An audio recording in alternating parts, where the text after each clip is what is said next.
Violeta.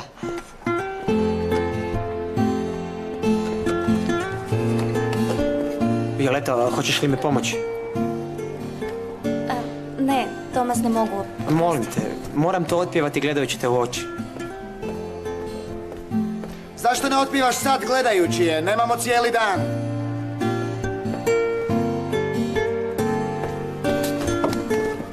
Oprostite. Pridržat ću ti. Hvala. Da.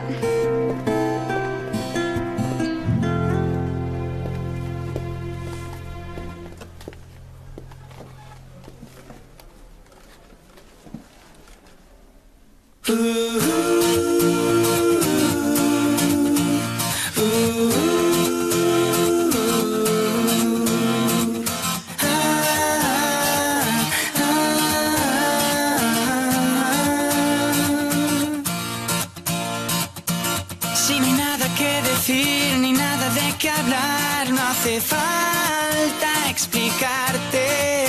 Si guardas todos los secretos de mi vida y de mis sueños, si lo sabes.